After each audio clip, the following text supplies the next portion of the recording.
খোকসায় জুলাই গণ অভ্যুত্থান দিবস ২০২৫ উদযাপন উপলক্ষে খোকসা উপজেলা প্রশাসনের আয়োজনে দিনব্যাপী নানা কর্মসূচি গ্রহণ করেন।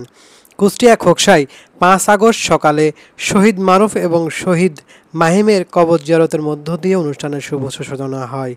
কবর জিয়ারত শেষে খোকসা উপজেলা সভাকক্ষে আলোচনা সভা অনুষ্ঠিত হয়। জুলাই যোদ্ধা হিসাবে বক্তব্য রাখেন আরিফুল ইসলাম, সামিউল ইসলাম, পলাশ মাহমুদ। উক্ত জুলাই যোদ্ধা আহত এবং নিহতদের স্মরণে আলোচনা অনুষ্ঠানে আলোচক হিসাবে যারা বক্তব্য রাখেন খোকসা সরকারি কলেজের সহকারী অধ্যাপক মোহাম্মদ নজরুল ইসলাম, খোকসা উপজেলা জামায়াতের আমির নজরুল ইসলাম, উপজেলা কৃষি অফিসার আবদুল্লাহ আন নোমান, খোকসা থানা অফিসার ইনচার্জ শেখ মাইনুল ইসলাম। উক্ত আলোচনা অনুষ্ঠানে সভাপতিত্ব করেন খোকসা উপজেলা নির্বাহী অফিসার প্রদীপ্ত রায় দীপন। এ সময় আরও উপস্থিত ছিলেন খোকসা উপজেলা বিভিন্ন দপ্তরের কর্মকর্তা, শিক্ষক, সাংবাদিক প্রমুখ। বিস্তারিত থাকছে রিপোর্টে।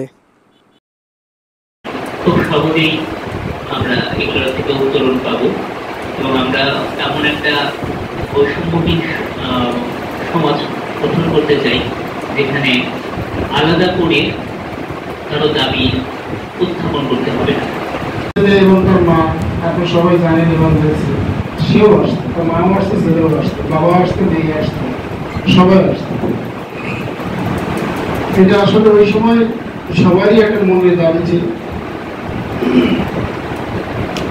আমরা যারা বিভিন্ন দপ্তরে ছিলাম হয়তো আমরা মুখে বলতে পারতাম না, হয়তো আমরা রাস্তায় যে আন্দোলন করতে পারতাম না, কিন্তু বাংলাদেশটা আমার, এটা আমার দেশ, এটা শান্তিতে সুখে সবারই সম অধিকার নিয়ে শান্তিতে থাকে, এটা সবাই আমরা চাই এবং আমরা আগেও চেয়েছি, বর্তমানেও চাচ্ছি, ভবিষ্যতে ইনশাআল্লাহ আমরা চাইব। জানি না স্যার, আগামী সকাল ঠিক এই দিন আমি 9:30টার দিকে আমার ছাত্রকে নিয়ে গেলাম ঢাকা শহর অবরুদ্ধ হতে যাচ্ছে। গোসল করেছি, রাস্তা করবো, 2 রাকাত নামাজ পড়ে রাস্তায় যাবো। স্যার দোয়া করবেন, হয়তো আজকে আপনার সাথে আমার শেষ কথা, আজই হয়তো আমার সাথে আপনার শেষ কথা। স্যার যদি বেঁচে থাকে দেখা হবে, তবে আমার বাবার সাথে যাবেন। সারা বাংলাদেশে ছড়িয়ে পড়ে। আমাদের কুষ্টিয়াতে সর্বপ্রথম আন্দোলন হয় সম্ভবত 15 জুলাই। আমি সেই দিনই আমাদের এই প্রত্যন্ত অঞ্চল থেকে, আমাদের ওই অঞ্চল থেকে মনে হয় আমি সেই দিনই সেই আন্দোলনে অংশগ্রহণ করি। আস্তে আস্তে এই আন্দোলন চলতে চলতে একটা সময় ভয়াবহ রূপ ধারণ করে এবং এই আন্দোলন থেকে এক সময় সরকার পতনের আন্দোলন, এক দফার আন্দোলনে রূপ নেয়। এই আন্দোলন যে কতটা ভয়াবহ ছিল আসলে বাস্তবে যারা মাঠে ছিল তারা ছাড়া কেউ অনুধাবন করতে পারবে না। স্বৈরাচার বলতে শুধুমাত্র শেখ হাসিনার পতন, এটাকে কখনো কেউ যদি ভেবে থাকেন তাহলে বলুন। আমরা যারা জুলাই যোদ্ধা হিসেবে রাস্তায় বা রাজপথে নেমেছিলাম, সেটা ছিল তো মূলত হচ্ছে একটা সিন্ডিকেটের বিরুদ্ধে। স্বৈরাচার শুধুমাত্র শেখ হাসিনার জন্য না, এটা একটা সিন্ডিকেট। আমরা মূলত সবাই জুলাইয়ের যারা বুকের তাজা রক্ত ঢেলে দেওয়ার জন্য রাস্তায় নেমেছিলাম।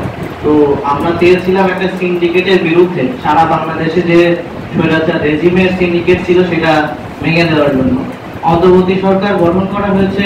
আসলে ছাত্র এবং সাধারণ নাগরিক যারা আছে তাদের সমস্ত চাহিদা যেন পূরণ করা হয় সেজন্য। কিন্তু আমরা আসলে হতাশ হয়েছি যে অন্তর্বর্তী সরকার অনেকগুলো কাজ করেছে চমৎকার, কিন্তু আমাদের ছাত্রদের যে আশাগুলো ছিল সেগুলো এখনো সম্পন্ন হয় নাই। বিচার বহির্ভূত যে হত্যাকাণ্ড শেখ হাসিনা সরকার করে দিয়েছে সেটা এখনো বিচার কমপ্লিট হয় নাই। হয়তো অফিসে যাওয়ার সময় পাচ্ছে না, আবার রাতে হয়তো অফিস ফিরে তার রান্না করা খাবার খাচ্ছে না। এই যে জুলাইয়ের এত আত্মত্যাগ, এখন পর্যন্ত আমাদের অনেক আহত যোদ্ধারা যারা এবং সাদা বরণ না করেও জীবন্ত শহীদ, যারা প্রায় কয়েক শত ভাই আছেন যাদের চোখ অন্ধ, কয়েক শত ভাই আছে যাদের পা নেই, হাত নেই। এত আত্মত্যাগের বিনিময়ে আমাদের প্রাপ্তিটুকু কতটুকু আসলে?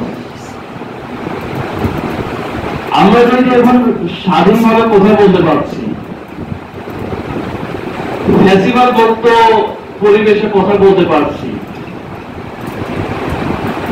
তো সেই ক্ষেত্রে আমরা কি আমাদের এই জুলাইয়ের স্পিচ, জুলাইয়ের শিক্ষা, যে ফ্যাসিবাদ আর এই বাংলাদেশে মাথা উঁচু করে দাঁড়াতে পারবে না,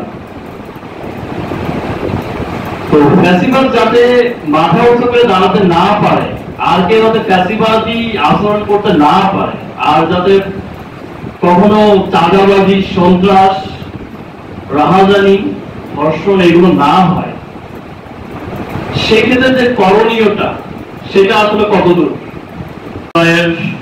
নায়ক 2000 শহীদকে আল্লাহ রাব্বুল আলামিনের কাছে প্রার্থনা করি যেন আল্লাহ রাব্বুল আলামিন তাদের শাহাদাতের উচ্চ মাকাম দান করেন, আল্লাহুম্মা আমিন।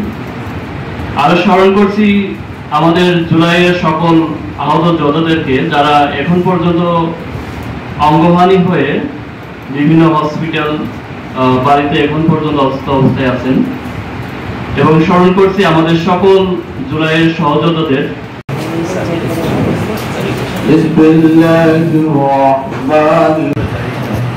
নায়কেরা, আমি আজকের এই গৌরবময় অনুষ্ঠান পবিত্র গ্রন্থ থেকে তেলাওয়াতের মধ্যে দিয়ে শুরু